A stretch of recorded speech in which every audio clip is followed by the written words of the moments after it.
Trump इंतजामिया ने पाकिस्तान के लिए भी तकरीबन $2 अरब के फंड्स रोके हुए हैं और इनमें एक बड़ा हिस्सा तो पाकिस्तानी फौज को दहशतगर्दी के खिलाफ लड़ाई में मिलने वाले कोलिशन सपोर्ट फंड्स पर मुश्तमिल है। इस वक्त पाकिस्तान बैनुल अक़वामी फाइनेंशियल एक्शन टास्क फोर्स या FATF की ग्रे लिस्ट पर भी है। ये इक़दाम भी अमरीका की तजवीज़ पे उठाया गया, लेकिन पाकिस्तान का मौक़िफ़ यह है कि भारत, जो कि FATF के एशिया पैसिफिक ग्रुप का इस वक्त शरीक सदर है, इस लिस्टिंग को सियासी मफाद के लिए इस्तेमाल कर रहा है। FATF सितंबर तक ये फैसला कर देगी कि आया पाकिस्तान को ब्लैक लिस्ट किया जाए या नहीं, लेकिन ये फैसला किस हद तक सियासी बुनियादों पे होगा, इस बारे में हम बात करेंगे वाशिंगटन के तहकीकी इदारे केटो इंस्टीट्यूट से वाबस्ता तज्जियाकार सहर खान से। सहर, वेलकम टू व्यू 360। जैसा कि हमने कहा, भारत इस वक्त एशिया पैसिफिक ग्रुप का शरीक सदर है और उसके वजीर खजाना अरुण जेटली ने हाल ही में कहा कि पाकिस्तान को ब्लैक लिस्ट कर दिया जाए। अब एक तरफ तो रिव्यू जारी है, तो ऐसा बयान उस रिव्यू को किस हद तक मुतासर कर सकता है, और पाकिस्तान का जो मौक़िफ़ है कि इंडिया इसको पोलिटिसाइज कर रहा है और गलत तरीकों से प्रेशर डाल रहा है, पाकिस्तान के मौक़िफ़ को कितनी अहमियत मिलेगी डिसीजन मेकिंग में? देखिए, टेक्निकली जो FATF है वो एक इंडिपेंडेंट ऑर्गेनाइजेशन है, तो उसको जो है किसी भी सियासत को अटेंशन नहीं देनी चाहिए, यानी वो बिल्कुल इंडिपेंडेंट है। और जो भी इंडिया और पाकिस्तान आपस में चाहते हैं वो बेशक जैसे एक इंडिपेंडेंट चीज़ रहनी चाहिए। जो असेसमेंट जो FATF करेगा वो दो चीज़ों के ऊपर बेस करते हैं। एक तो है टेक्निकल कंप्लायंस, जिसका मतलब ये है कि जितने भी कानूनी या इंस्टीट्यूशनल फ्रेमवर्क्स को जो पाकिस्तान ने बनाया है, उनको ताकत दी है, उनको स्ट्रेंथन किया है, वो किया गया है क्या नहीं, यानी पुलिस को ताकत दी गई है मुनासिब, ताकि वो दहशतगर्दी की फाइनेंसिंग को ख़त्म करें। और जितने भी इन्वेस्टिगेटिव एजेंसीज हैं, हर फेडरल एजेंसी में कोई ना कोई इन्वेस्टिगेटिव एलिमेंट होता है, तो जितने भी एजेंसीज काउंटर टेररिज्म करते हैं, काउंटर फाइनेंसिंग करते हैं, उनको ताकत दी गई है क्या नहीं, तो वो टेक्निकल कंप्लायंस का एक असेसमेंट होता है।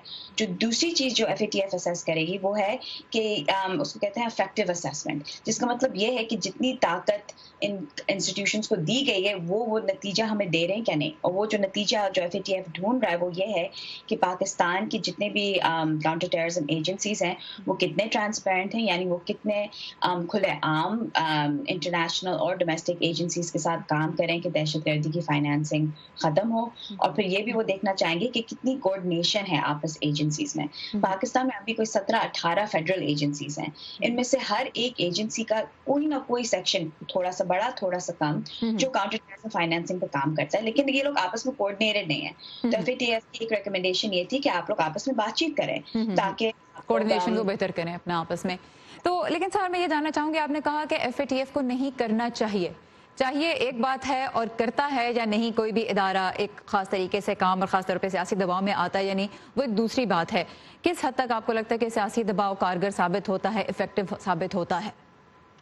देखिए, मेरे ख्याल में FATF अगर चाहता है कि वो क्रेडिबल एक ऑर्गेनाइजेशन रहे, अभी तक तो वो क्रेडिबल रहा है, लेकिन अगर उसने सियासत को ज्यादा अटेंशन दी तो वो अपनी क्रेडिबिलिटी को जैसे खतरे में डालता है, तो आई थिंक वो उसके इंटरेस्ट में नहीं है फ्रेंकली। तो बेशक इंडिया एक है, चल रही है मूवमेंट कि इंडिया चाहता है कि पाकिस्तान को ब्लैक लिस्ट किया जाए, और ये हम बहुत अरसे से देख रहे हैं। लेकिन खान हुकूमत को ये करना चाहिए कि वो दिखाएं कि पिछले 15 महीने से, जो 15 महीने जुलाई में खत्म हो जाएंगे, कि इन 15 महीने में पाकिस्तान ने क्या क्या किया है। मतलब उस पॉलिटिकल प्रेशर को काउंटर करने का तरीका यह है कि इक़दामात के जरिए आप उस लॉजिक के जरिए लड़ें आप, और इक़दामात को सामने लेके आए कि ठोस इक़दामात क्या उठाए हैं।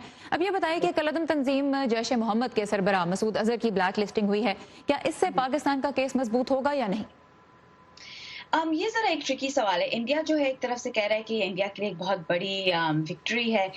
एक लिहाज से मुझे लगता है कि पाकिस्तान के लिए भी एक विक्ट्री है, क्योंकि ये दिखाता है कि जो पाकिस्तान है वो चाहता है कि इस तरह के जो जैश ए मोहम्मद जैसे ऑर्गेनाइजेशन जो हैं वो काम ना करें पाकिस्तान में। और वजीर आजम खान ने भी बहुत खुलेआम कहा है कि इस तरह के दहशतगर्दों का पाकिस्तान में कोई काम नहीं है। तो डिपेंड करेगा कि एग्जैक्टली क्या अफेक्ट करेगा। लेकिन मैं ये जरूर कहूँगी कि जो मसूद अजहर का जो डेजिग्नेशन किया गया है उससे इंडिया जो पुलवामा अटैक्स हुए हैं और यूरी में जो अटैक्स हुए हैं उनसे कोई ताल्लुक नहीं है। मसूद अजहर को डेजिग्नेट किया गया है क्योंकि जब वो हरकतुल मुजाहिदीन के मेंबर थे, उनके ताल्लुकात थे अल कायदा के साथ। और ये जो UN دیکھتی ہے 1267 یہ ان آرگنائزیشنز اور انڈیویجولس کو دیکھتی ہے جو القاعدہ اور طالبان کے ساتھ تعلقات رکھتے اور تھے. ایک اور بھی بڑا اس کے اندر کہہ لیجیے کہ ایک اور بھی قابل غور بات یہ بھی ہے کہ پاکستان کے کہنے پہ بلیک لسٹ نہیں کیا گیا بلکہ پاکستان کی کوششوں کے باوجود بلیک لسٹ کیا گیا اور یونائیٹڈ نیشنز کی سیکیورٹی کاؤنسل کی طرف سے بلیک لسٹ کیا گیا.